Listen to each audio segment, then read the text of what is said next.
हनुमान बालपन, शिक्षा एवं शाप। हनुमान जी के धर्म पिता वायु थे, इसी कारण उन्हें पवन पुत्र के नाम से भी जाना जाता है।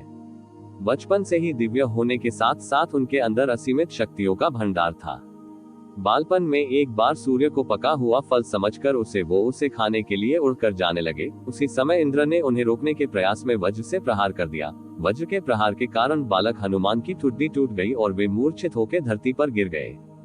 इस घटना से कुपित होकर पवन देव ने संसार भर में वायु के प्रभाव को रोक दिया, जिसके कारण सभी प्राणियों में हाहाकार मच गया।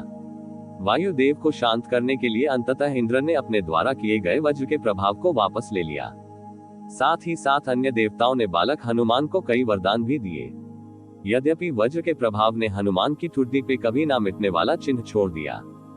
तदुपरांत जब हनुमान को सूर्य के महाज्ञानी होने का पता चला तो उन्होंने अपने शरीर को बड़ा करके सूर्य की कक्षा में रख दिया और सूर्य से विनती की कि वो उन्हें अपना शिष्य स्वीकार करे।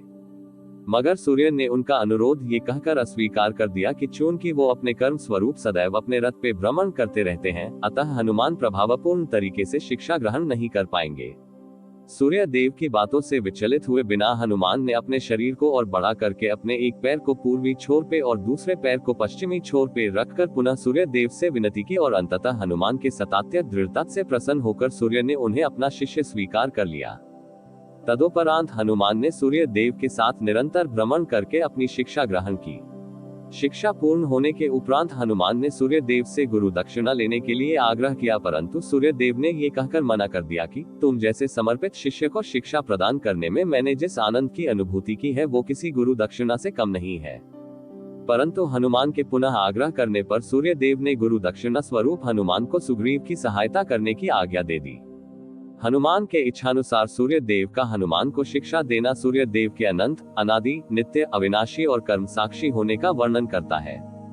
हनुमान जी बालपन में बहुत नटखट थे। वो अपने इस स्वभाव से साधु संतों को सता देते थे। बहुधा वो उनकी पूजा सामग्री और आदि कई वस्तुओं को छीन झपट लेते थे।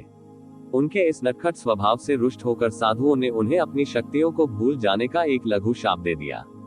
इस शाप के प्रभाव से हनुमान अपनी सब शक्तियों को अस्थायी रूप से भूल जाते थे और पुनः किसी अन्य के स्मरण कराने पर ही उन्हें अपनी असीमित शक्तियों का स्मरण होता था। ऐसा माना जाता है कि अगर हनुमान शाप रहित होते तो रामायण में राम रावण युद्ध का स्वरूप पृथक ही होता। कदाचित वो स्वयं ही रावण सहित संपूर्ण लंका को समाप्त कर देते। दोस्तों, वीडियो अच्छी लगी तो लाइक करें, अपने दोस्तों को शेयर करें, साथ ही चैनल को सब्सक्राइब जरूर करें। धन्यवाद।